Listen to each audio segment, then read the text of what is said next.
नमस्कार साथियों, मैं नागेश गहलोत आज आपके सामने उपस्थित हुआ हूँ बाल विकास एवं शिक्षा शास्त्र से संबंधित महत्वपूर्ण प्रश्नों के साथ। तो जैसे कि साथियों आपको पता होगा कि राजस्थान रेट की 32,000 शिक्षकों की भर्ती लेवल फर्स्ट और लेवल सेकंड की होनी है, जिसका विज्ञापन आज जारी हो चुका है।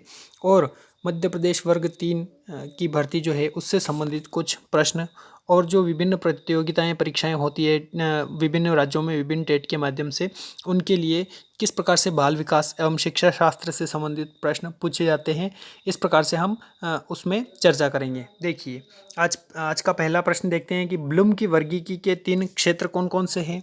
देखिए, ब्लूम ने अधिगम के अनुक्षेत्र के अंतर्गत 3 क्षेत्रों का वर्गीकरण किया है। ठीक है, 3 प्रकार के क्षेत्रों का वर्गीकरण किया गया है बीएस ब्लूम महोदय द्वारा। तो ये हम पिछले वीडियो में भी हम डिस्कशन कर चुके हैं अच्छे से, परंतु आज फिर से मैं रिवाइज करवा देता हूँ आपको कि ब्लूम के द्वारा अनुक्षेत्रों में जो अधिगम के अनुक्षेत्र है, मतलब नॉलेज के अधिगम के अनुक्षेत्र हैं, वो पहला है ज्ञानात्मक अनुक्षेत्र, जिसके अंतर्गत जो ज्ञानात्मक अनुक्षेत्र जो हमारी ज्ञान संबंधी क्रियाएं करते हैं मानव, जैसे कि मानसिक एवं बौद्धिक क्रियाएं जो होती है वो इससे संबंधित होती है। जैसे कि विचार करना, किसी भी चीज़ का तर्क करना, वितर्क करना, कल्पना करना किसी चीज़ की, और हम किसी भी चीज़ का स्मरण करते हैं, नियमितीकरण करते हैं, तो ये सब ज्ञानात्मक क्षेत्र के अंतर्गत आती है। दूसरा नंबर क्रियात्मक अनुक्षेत्र, ज्ञान का दूसरा क्षेत्र है अधिगम का, जो क्रियात्मक अनुक्षेत्र के अंतर्गत आता है, जिसमें गामक क्रियाएं, कॉग्निटिव क्रियाएं जो होती है वो करता है बच्चा, जैसे कि चलना, दौड़ना, उतरना, तो ये क्रिया करना ये क्रियात्मक अनुक्षेत्र के अंतर्गत आता है। और मोड़ना, तोड़ना, ये सब क्रियाएं इसके अंतर्गत आती है। और तीसरा जो होता है वो भावात्मक अनुक्षेत्र होता है, जिसके अंतर्गत जो बालक है वो हृदय की अनुभूति जो होती है, उसकी स्वयं की बालक की अनुभूतियां वो शेयर करता है, जैसे कि सुख दुख जो संवेग होते हैं अपने, वो प्रकट करना शुरू करता है, तो वो किसके भावात्मक अनुक्षेत्र के अंतर्गत करता है। तो यहाँ पर आपसे पूछा गया है कि ब्लूम के वर्गीकी के 3 अनुक्षेत्र कौन कौन से हैं, तो केवल आपको 3 अनुक्षेत्रों के नाम बताना है। क्या सामाजिक है? सामाजिक नहीं है, तो यहाँ पर जहाँ पर भी सामाजिक होगा वो सब हम काट सकते हैं। प्रशिक्षण भी नहीं होता है और मूल्यांकन का भी नहीं होता है। ठीक है, तो यहाँ पर दूसरा जो दिया गया है कौन सा है? दूसरा संज्ञानात्मक होता है, बिल्कुल होता है, भावात्मक होता है और मनोवात्मक होता है। ठीक है, होता है, ज्ञानात्मक होता है, जिसको हम संज्ञानात्मक, भावात्मक और मनोवाहक, यहाँ पर मनोवाहक दिया गया है, भावात्मक दिया गया है। देखिए, क्रियात्मक अनुक्षेत्र को इसमें मनोवाहक दिया गया है। ठीक है, तो ये ब्लूम का वर्गीकरण में 3 प्रकार के होते हैं अनुक्षेत्र। कौन कौन से? संज्ञानात्मक अनुक्षेत्र, भावात्मक अनुक्षेत्र और मनोवाहक अनुक्षेत्र होते हैं। तो दूसरा प्रश्न देखते हैं आज का, कि दूसरा प्रश्न है कि शैक्षिक योजना निम्न से संबंधित होती है। Educational planning is related to, किससे संबंधित होती है? यह जांचना कि प्रदर्शन निर्धारित मानकों के अनुरूप है या नहीं। क्या शैक्षिक योजना जो शिक्षक पाठ्य योजना बनाता है वो ये जांच करती है कि शैक्षिक प्रदर्शन निर्धारित मानदंडों पे है या नहीं? तो बिल्कुल नहीं। क्या शैक्षिक उद्देश्यों को प्राप्त करने के लिए कार्रवाई का सर्वोत्तम तरीका चुनना, तो ये भी हो सकता है। शिक्षकों की भर्ती या फिर शिक्षकों का लगातार हस्तांतरण, तो ये बिल्कुल नहीं होगा। इसका जो सही आंसर होगा वो होगा कि शैक्षिक उद्देश्यों को प्राप्त करने के लिए कार्रवाई का सर्वोत्तम तरीका चुनना, ये जो होता है ये पाठ्य योजना का सार होता है। पाठ्य योजना बनाता है कोई शिक्षक, तो वो अपना दैनिक पाठ्य योजना बनाता है, अपनी साप्ताहिक पाठ्य योजना बनाता है, अपनी मासिक पाठ्य योजना बनाता है और एक वार्षिक पाठ्य योजना भी बनाता है। तो सबसे पॉपुलर है वो होता है जैसे कि वार्षिक तो कैलेंडर बनते हैं कि किस प्रकार से शिक्षण सहगामी क्रियाओं का आयोजन किया जाना है। उसके अलावा दैनिक पाठ्य योजना जो होती है, इकाई योजना, उसके अनुसार शिक्षक जो है वो उसके उद्देश्य क्या हैं और क्या क्या उद्देश्य आज हम प्राप्त कर सकते हैं, इसके लिए तरीका होता है वो। तो यहाँ पर दूसरा उत्तर जो है वो सही होगा। तीसरा प्रश्न है आपके सामने कि थॉर्नडाइक सिद्धांत किसके रूप में जाना जाता है। देखिए, थॉर्नडाइक का सिद्धांत व्यवहारवादी के अंतर्गत तो आता ही है। व्यवहारवाद जो है इसके अंतर्गत थॉर्नडाइक का प्रयत्न एवं भूल या फिर त्रुटि का सिद्धांत जो होता है वो आता है, परंतु थॉर्नडाइक का सिद्धांत जो है वो संयोजनवाद, एक संयोजनवादी है। थॉर्नडाइक तो संयोजनवादी के रूप में भी जाना जाता है। ठीक है, व्यवहारवाद के अंतर्गत आता है, परंतु संयोजनवादी के अंतर्गत भी जो है थॉर्नडाइक को माना जाता है। चौथा प्रश्न है आपके सामने कि पावलोव अधिगम इस मान्यता पर आधारित है कि जीवित प्राणी आचरण निम्न होता है। ठीक है, तो पावलोव का अधिगम पूछा गया है। पावलोव का क्लासिकल कंडीशनिंग जो थ्योरी है उसके बारे में पूछा गया है कि पावलोव किसके मान्यता पर कार्य करता है, रचनात्मकता, स्वैच्छिक, बौद्धिकतापूर्ण या फिर यांत्रिक। तो पावलोव का जो इवान पेट्रोविच पावलोव है, इनके द्वारा शास्त्रीय अनुबंधन का सिद्धांत दिया गया है। इसको संबंध प्रत्यावर्तन का सिद्धांत भी बोला जाता है, प्राचीन अनुबंधन का सिद्धांत भी बोला जाता है, इसको यांत्रिक अनुबंधन का सिद्धांत भी बोला जाता है, इसको सहज अनुबंधन का सिद्धांत बोला जाता है, क्लासिकल थ्योरी बोला जाता है। ठीक है, तो इस प्रकार से परंपरागत अनुबंधन का सिद्धांत भी बोला जाता है इसको। तो इसका जो पावलोव का जो सिद्धांत है वो यांत्रिक अनुबंधन का सिद्धांत भी कहा जाता है। तो जीवित प्राणी का आचरण कैसा होता है, तो यंत्रवत होता है, यांत्रिक होता है। तो यहाँ पर यांत्रिक जो है वो सही ऑप्शन हो जाएगा आपका। पांचवा प्रश्न देखते हैं हम कि प्रगतिशील शिक्षा के संदर्भ में यहाँ पर प्रगतिशील प्रोग्रेसिव एजुकेशन के बारे में कहा गया है। प्रश्न है कि प्रगतिशील शिक्षा के संदर्भ में समान शिक्षा अवसर वाक्यांश का तात्पर्य है कि सभी छात्रों को क्या करना चाहिए, समान शिक्षा प्राप्त करने के बाद अपनी क्षमता साबित करने की अनुमति दी जानी चाहिए। क्या ये हो सकता है? तो समान शिक्षा अवसर उपलब्ध कराने का मतलब ये कतई नहीं होता है कि उनकी क्षमता साबित करने के लिए बोला जाए उनको। नौकरियों में बराबर प्रतिनिधित्व, तो ये बात अलग हो गई, नौकरियों में ये नौकरियों की बात अलग हो गई, परंतु हमें क्या बोलना है कि समान शिक्षा अवसर। तो अवसर का मतलब ये होता है कि जाति, धर्म, रंग, क्षेत्र, धर्म, इन सब चीज़ों पर से हटके, इन चीज़ों से परे होकर जो है सभी बालकों को एक छत के नीचे समान रूप से शिक्षा देना क्या कहलाता है, समान शैक्षिक अवसर या फिर वो जो होता है समायोजन शिक्षा, वो कहा जाता है इसको। ठीक है, तो बिना जाति, धर्म, लिंग किसी भी आधार पर भेद नहीं किया जाता है बालकों से, और सभी को समान शिक्षा, उसके अंतर्गत लर्निंग डिसेबल्ड बच्चे भी आते हैं, उनको भी समान रूप से शिक्षा दी जाती है। तो वो समावेशी शिक्षा का एक अच्छा उदाहरण माना जाता है। तो इसका सही आंसर होगा कि जाति, धर्म, रंग, क्षेत्र और धर्म पर ध्यान दिए बिना सभी को समान शिक्षा के अवसर प्राप्त हो, तो ये कहलाता है समान शिक्षा अवसर। छठा प्रश्न देखते हैं हम कि विशिष्ट तथ्यों से सामान्यीकरण पर पहुंचने की प्रक्रिया को क्या कहा जाता है, प्रेरण कहा जाता है, सृजन कहा जाता है, विचलन कहा जाता है या कटौती कहा जाता है। देखिए, अगर सृजनात्मकता की बात करें तो ये विशिष्ट तथ्यों से सामान्यीकरण पर नहीं, सृजनात्मकता होती है वो क्या होती है, सबसे हटके या फिर सबसे अलग प्रक्रिया जो होती है, वो बच्चा जो सबसे हटके सोच रखता है उसको कहा जाता है सृजनात्मकता। ठीक है, और विचलन मतलब अपने रास्ते से भटकना, वो विचलन कहलाता है। कटौती नहीं हो सकता, तो इसका सही आंसर होगा वो होगा प्रेरण, मतलब अपने को जो है प्रेरित करता है छात्र, तो वो है विशिष्ट तथ्यों से सामान्यीकरण पर पहुंचने की प्रक्रिया। अनुमानी विधि निम्न के द्वारा अधिगम पर जोर देती है, तो अनुमानी या फिर ह्यूरिस्टिक मेथड बोला जाता है इसको। तो किस पर जोर देती है, करो और खोजो, ये डूइंग एंड डिस्कवरी पर बल देती है अनुमानी विधि। आठवां प्रश्न देखते हैं, संज्ञानात्मक सिद्धांत में संज्ञानात्मक संरचना को बदलने और संशोधित करने वाली प्रक्रिया को किस नाम से जाना जाता है, किन किन नामों से भी जाना जा सकता है संज्ञानात्मक सिद्धांत में संज्ञानात्मक संरचना पर बल देने वाली प्रक्रिया को।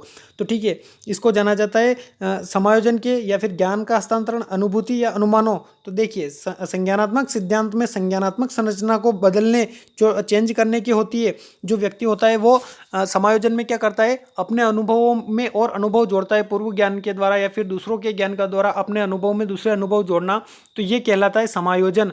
तो संज्ञानात्मक सिद्धांत में अपने ज्ञान में दूसरे ज्ञानात्मक संरचना को, अपने ज्ञान को बदलना और संशोधित करने वाली प्रक्रिया जो है वो कौन है, समायोजन। जब कोई विद्यार्थी 2 बार एक ही परीक्षा देता है तो इसे किस प्रकार संदर्भित। देखिए, प्रश्न जो है ज़्यादा कठिन लेवल के नहीं पूछे गए हैं, परंतु कंफ्यूज करने वाले ज़रूर होते हैं प्रश्न।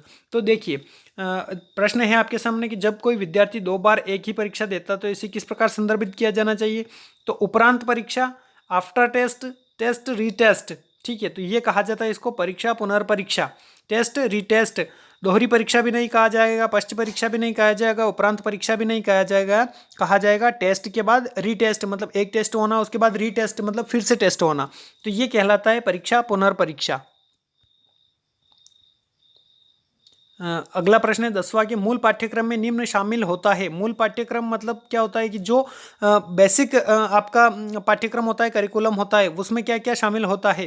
ठीक है, तो शिक्षकों द्वारा तैयारी इकाई और पाठ्य योजनाएं क्या ये शामिल होती है। पाठ्य योजनाएं ये मूल पाठ्य योजना में शामिल नहीं होती, ये शिक्षकों की पाठ्य योजना होती है कि शिक्षक को किस प्रकार से समझाना है, किस प्रकार से उद्देश्य प्राप्त करने हैं, ये शिक्षकों की पाठ्य योजना होती है। जबकि मूल पाठ्यक्रम ये नहीं होता है। स्कूल प्राधिकारियों द्वारा पेश किया गया विषय बिल्कुल नहीं होगा। अन्यत्र बच्चों द्वारा कुल अनुभव, तो अन्यत्र बच्चे भी नहीं होंगे। स्कूल कार्यक्रम का कुल अनुभव जो है ये किसका नाम से जाना जाएगा, मूल पाठ्यक्रम के अंतर्गत आता है।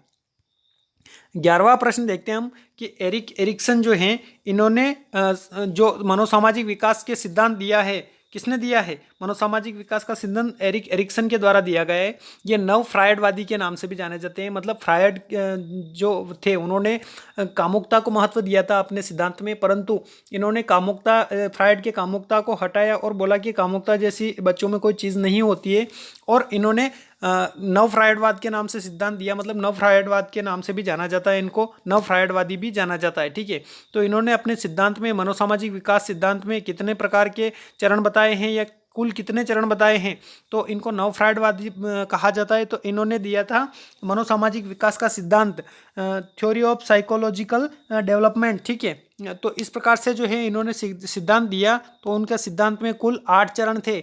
8 चरण कौन कौन थे, इन्होंने बच्चे की विभिन्न आयु के अनुसार जो है चरण बनाए हैं। तो इनका पहला था विश्वास बनाम अविश्वास। बच्चा जो जन्म से डेढ़ वर्ष का या फिर जन्म से 18 माह का जो बच्चा होता है वो विश्वास भी जताता है अपनों के प्रति और अविश्वास जताता है परायों के प्रति। कोई मतलब छोटे बच्चे के पास जाता है, अपना जाता है तो उसको देख के मुस्कुरा देता है वो, परंतु कोई अपरिचित जाता है तो वो उसको देखकर डर पैदा होगा, अविश्वास हो जाएगा उसको। दूसरा उसने बताई, तो पहली अवस्था कौन सी, विश्वास बनाम अविश्वास, ये किससे संबंधित होती है, ये जन्म से 1.5 वर्ष तक या फिर 18 माह तक होती है। दूसरी है स्वतंत्रता बनाम लज्जाशीलता या शक कहा जा सकता है। तो उसको 1.5 से 3 वर्ष का बच्चा मतलब अपने खुद की स्वतंत्रता चाहता है, जो स्वतंत्र चाहता है, जैसे कि अपने आप भोजन करना, कपड़े पहनना, ये चीज़ें करने लगता है, ये स्वतंत्रता चाहता है।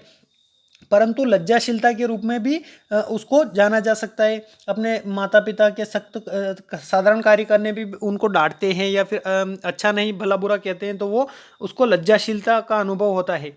तीसरा है, तो देखिए स्वतंत्रता बनाम लज्जाशीलता जो दूसरी अवस्था है ये होती है 1.5 से 3 वर्ष तक। अब अगली है जो संबंधित होती है बाल्यावस्था से, तो पहल शक्ति बनाम दोषित या फिर गिल्टी फील करता है वो, अगर वो खुद पहल करता है अपनी तरफ से कोई काम कार्य आरंभ करता है और दोषित उसको अगर गिल्टी अनुभव होता है, उसके कार्य में कोई कमी नज़र आती है और हम कहते हैं कि जैसे किसी बच्चे को, छोटे बच्चे को कि काम करना तो आता ही नहीं है, तो इस प्रकार को वो गिल्टी फील करता है। ठीक है, और इसकी अवस्था जो है 3 से 5 वर्ष तक होती है। अगली अवस्था है परिश्रम बनाम हीनता, वो 6 वर्ष से 12 वर्ष तक की जो स्टेज है ये चौथी अवस्था इसमें आता है कि परिश्रम बनाम हीनता। बच्चा परिश्रम करना चाहता है, बच्चा जो है वो अपने हाथ से कुछ काम करना चाहता है। उत्तरा बाल्यावस्था के अंतर्गत जो आती है ये अवस्था आती है। तो उसमें जो परिश्रम करता है बच्चा वो परिश्रम करता है और उसमें जो अगर कोई कमी होती है तो वो हीनता का शिकार हो जाता है। बालक में हीनता जो है घर कर जाती है। तो परिश्रम बनाम हीनता तो 6 से 12 वर्ष तक होती है ये अवस्था। फिर 5वीं अवस्था है अहम पहचान बनाम भूमिका संभ्रांति। ठीक है, जो ये 12 वर्ष से 18 वर्ष तक रहती है। तो अगली है छठी घनिष्ठता बनाम विलगन या फिर अलगाव बोल सकते हैं। अलगाव बोल सकते हैं जिसको, तो घनिष्ठता होती है बालक में और अलगाव होती है, ये 18 से 35 वर्ष तक होती है। ठीक है, और फिर अगली होती है जननात्मकता बनाम स्थिरता। जननात्मक मतलब क्या होता है कि बच्चा जो है वो पिता बन जाता है, अपनी जननात्मक शक्तियों का विकास कर लेता है और स्थिरता आ जाती है उसके जीवन में। ये 35 से 65 वर्ष के मध्य की अवस्था है। और एक है लास्ट की अवस्था अहम संपूर्णता बनाम निराशा। मतलब अगर उसके जीवन में सब कुछ अच्छा रहा 65 वर्ष के बाद तो वो अहम संपूर्णता मतलब उसका जो अहम होगा वो पूरी संपूर्ण तरीके से तृप्त हो जाएगा व्यक्ति। और उसके बाद जो है अगर उसके जीवन में कुछ अच्छा नहीं रहा तो वो निराशा का भाव जो है अपने अंदर लाता है या नैराश्य का भाव लाता है। तो एरिक एरिक्सन ने 8 प्रकार से मनोसामाजिक विकास सिद्धांत के अनुसार अवस्थाएं बताई है। अब 12वां प्रश्न हम देखते हैं कि संगोष्ठी या फिर सिंपोजियम बोला जा सकता है इसको। संगोष्ठी एक प्रकार का क्या है, व्याख्यान विधि है, प्रदर्शन विधि है, चर्चा विधि है या केस स्टडी विधि? तो देखिए संगोष्ठी में हम क्या करते हैं, चर्चा करते हैं, तो ये आसान सा आंसर हो जाएगा इसका चर्चा विधि। 13वां प्रश्न आपके सामने है कि बुद्धि का द्विकारक सिद्धांत। देखिए बुद्धि के बहुत सारे सिद्धांत, समूह कार्य के सिद्धांत दिए हैं, जैसे कि थर्स्टन ने समूह कार्य के सिद्धांत, बिने साइमन बुद्धि परीक्षण होता है। तो इस प्रकार के बुद्धि परीक्षण का जो द्विकारकी सिद्धांत है ये किसके द्वारा दिया गया है? तो बुद्धि का जो द्विकारकीय सिद्धांत है इन्होंने 2 कारक बताए। किसने? स्पीयरमैन ने बताया कि एक तो सामान्य बुद्धि होती है और एक विशिष्ट बुद्धि होती है। तो इन्होंने एक तो जी फैक्टर बताया, मतलब जनरल फैक्टर, और एक होती है विशिष्ट फैक्टर स्पेशल, तो एस फैक्टर बताया इन्होंने बुद्धि के। तो एक तो जी फैक्टर बताया एस, और एक एस फैक्टर मतलब स्पेशल इंटेलिजेंस। ठीक है, तो इस प्रकार से इन्होंने द्विकारकीय बुद्धि का सिद्धांत जो है स्पीयरमैन के द्वारा प्रस्तुत किया गया। 14वां प्रश्न है आपके सामने कि अल्पकालिक स्मृति के लिए कौन सी स्मृति रणनीति सबसे अच्छा काम करती है? अल्पकालिक स्मृति मैंने अभी 2-3 दिन पहले वीडियो में बताया था कि एक शॉर्ट टर्म मेमोरी होती है और एक होती है लॉन्ग टर्म मेमोरी। तो मेमोरी को 2 प्रकार से विभाजित किया गया है। तो यहाँ पर अल्पकालिक स्मृति की बात की गई है। तो यहाँ पर अल्पकालिक स्मृति के लिए रणनीति क्या अच्छी हो सकती है? तो रिहर्सल जो है वो अल्पकालीन स्मृति के लिए अच्छा कार्य हो सकती है। हम उस चीज़ को पुनर्अभ्यास करें तो वो अल्पकालिक स्मृति के लिए स्मृति रणनीति में सबसे अच्छा काम करती है। अब लास्ट प्रश्न है हमारा 15वां प्रश्न, जिसके अंतर्गत हम देखते हैं कि एक अच्छे शिक्षक को होना चाहिए, कैसा होना चाहिए? तो एक अच्छे शिक्षक को संसाधन युक्त और सहभागी होना चाहिए, या फिर संसाधन युक्त और आक्रामक होना चाहिए? देखिए आक्रामक तो बिल्कुल नहीं होना चाहिए शिक्षक को। तो एक अच्छे शिक्षक की विशेषता पूछी गई है, तो आक्रामक नहीं हो सकता अच्छा शिक्षक। संसाधन युक्त और स्वेच्छाचारी। देखिए संसाधन युक्त तो होना चाहिए शिक्षक को कि अभी अपने सभी जो है वो संसाधन अपने पास रखे और संसाधनों के द्वारा वो अध्यापन करवाए, परंतु स्वेच्छाचारी मतलब नहीं होना चाहिए। ऑटोक्रेटिक नहीं होना चाहिए शिक्षक को, ऑटोक्रेटिक नहीं होना चाहिए, स्वेच्छाचारी नहीं होना चाहिए शिक्षक को। चौथा ऑप्शन है संसाधन युक्त और प्रभुत्व रखने वाला। तो बिल्कुल डोमिनेटिंग नहीं होना चाहिए और संसाधन युक्त तो होना चाहिए परंतु प्रभुत्व रखने वाला शिक्षक को नहीं होना चाहिए, और स्वेच्छाचारी भी नहीं होना चाहिए। अगर शिक्षक को होना चाहिए तो वो होना चाहिए संसाधन युक्त होना चाहिए, और सभी के साथ जो कोऑपरेटिव शिक्षक का व्यवहार कैसा होना चाहिए, उसका व्यक्तित्व होना चाहिए, सहभागी होना चाहिए, कोऑपरेटिव होना चाहिए, संसाधन युक्त होना चाहिए। तो ये 15 प्रश्न आज हमने हल किए। तो साथियों कमेंट करके बताना कि आपने किस प्रकार से आप भी हल कीजिए और बताइए कि आपके कितने नंबर आ रहे हैं और आपको ये टेस्ट सीरीज़ कैसी लगी। तो कमेंट में ज़रूर बताइएगा और अपने दोस्तों को शेयर कीजिएगा। और अभी तक आप नए हैं चैनल पे तो चैनल को सब्सक्राइब कीजिएगा ताकि आने वाली जो वीडियो है वो आपको मिलती रहे। Thanks for watching.